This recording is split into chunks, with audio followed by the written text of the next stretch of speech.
Imagine this. You bugged out. You had to abandon your vehicle 4 days ago. You had to leave behind that mini emergency stockpile stash that you planned to take with you to your bug out location. Instead, you just managed to get your bug out bag on your back. Since then you have been on foot. Everything around you was destroyed. Everything is now abnormal. Almost post-apocalyptic. Day 4. You have been walking for miles. Suddenly you get sight of your destination in the distance. You breathe a sigh of relief. Then, oops. That was actually your last breath. Your vital organs shut down. For the preceding 3 days they did not get a drop of water.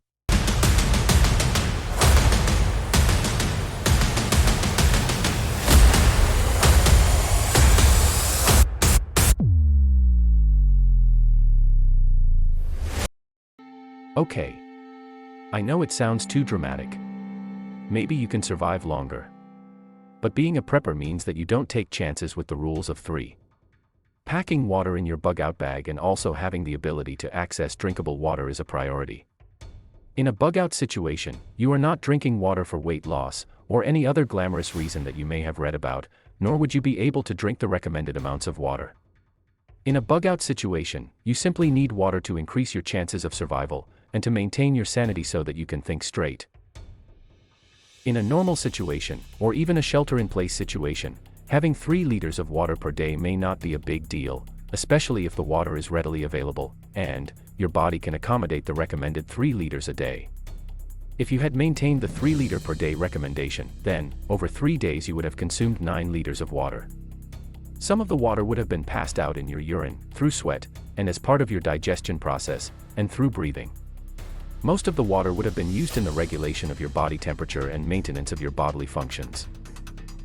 The problem is that your bug-out bag cannot carry 9 liters of water for a 72-hour outlook. Why? Because the density of water means that 1 milliliter of water weighs 1 gram. This means that 1 liter of water equals 1 kilogram. If you had to pack 9 liters of water for a 3-day period, you will be starting off with 9 kilograms worth of weight on your back. This could prove to be an immediate disaster. Simply put, unless your body weight is 150 kilograms, for most people this 9 kilograms would already be way beyond the recommended 10% bag-to-body weight ratio.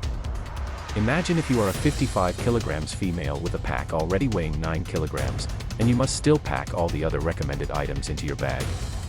Even if you reduce the water by half, you will still have 4.5 kilograms worth of water in your bag that you will have to carry on your back. This would then leave a remaining packing weight of just 1 kilogram of other critical items which are necessary to make the 72-hour qualification threshold. In most cases, you will be bugging out in an urban setting, and in most scenarios, you will be doing so in the first instance with your vehicle. In your bug-out plan, your tactics will have considered the bug-out route and alternate routes you would be taking. In most instances, such routes may pass through urban locations where drinking water may be secured. Great. But then again, there's that guy called Murphy and his law. So what will be the most suitable amount of water to have already packed in your bug-out bag just in case you have to hot-foot it from the start? Or perhaps you are forced to abandon your vehicle at some point after bugging out. How much water would you need for that 72-hour criteria? How much water will your body need once you start to use calories and energy across a landscape or environment that is not necessarily welcoming? Mindful of the normal requirement of drinking at least 3 liters of water per day to maintain your full bodily function should always be your first prize target. One recommendation that may make sense as it relates to packing water in your bug-out bag will be that from the United States Coast Guard or USCG.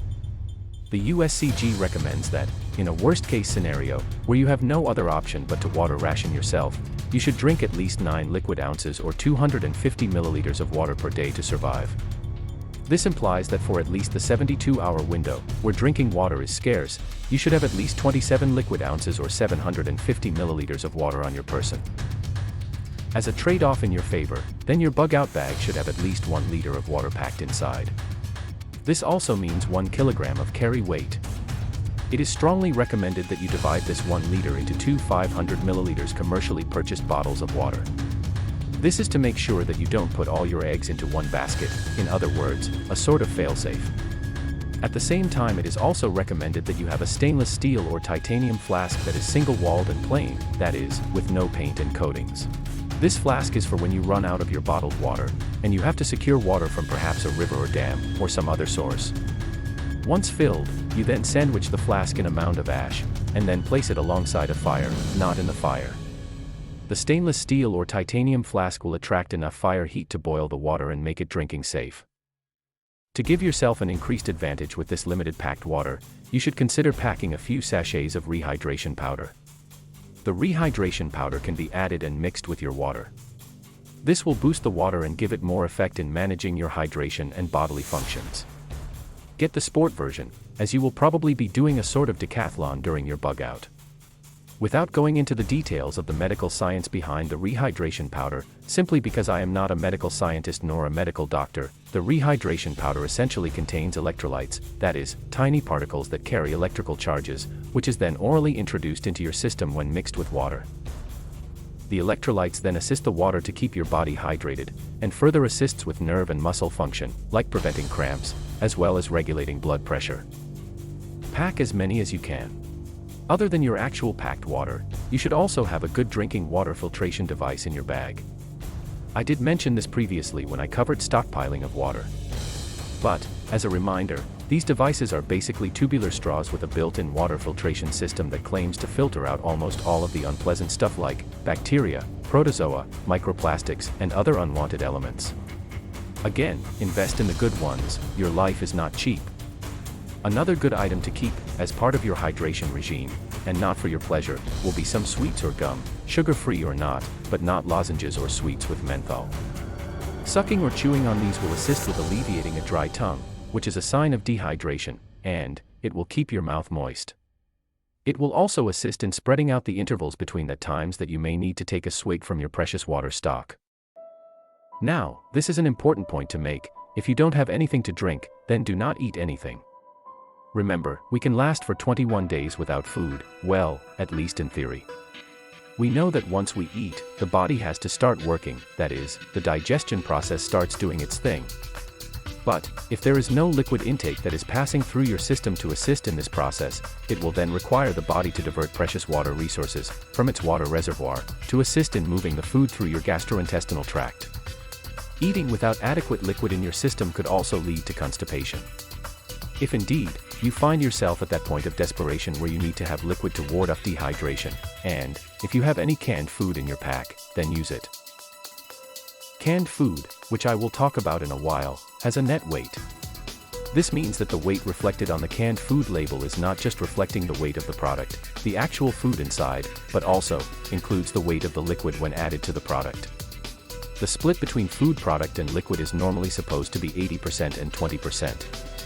Either try and drink the liquid straight from the can, or mash it through a cloth and drain the liquid into a container. You can do the same mashing technique with fruit by separating the liquids from the solids. This way you can get some calories into your system, but without overworking the digestive system and your body's water reservoir. Later, once your body feels settled after that MacGyver-type liquid intake, you can then probably eat whatever remains from that canned food you mashed. I was going to cover the type of food, and why you should pack these types in your bug-out bag in this video, but it would make this video too long, and probably by then you would lose focus or start cutting your toenails. So, for now, I think that as simple as having water in your bug-out bag sounds, it is actually not that simple. Your bug-out bag is intended as a 72 hours or 3 days survival pack. Having no water or no means of sourcing drinkable water for 3 days means you are literally dead on day 4. So instead, I will stop here so that you can relook at your water, relook at the water carry weight, get those rehydrate sachets, get that stainless steel or titanium flask, and, yes, get those sweets. And remember, do it for each family member's bug-out bag. I will cover the food items in the next video. In the meantime, think, act, and be prepared. Subscribe to the South African Prepper. Like and share my videos with your family, friends, and colleagues since we are all in this together. Here you get real information, and fact-based insights and guidance. I don't do opinion or BS. Preparedness is not a hobby. It is a way of life that could save your life.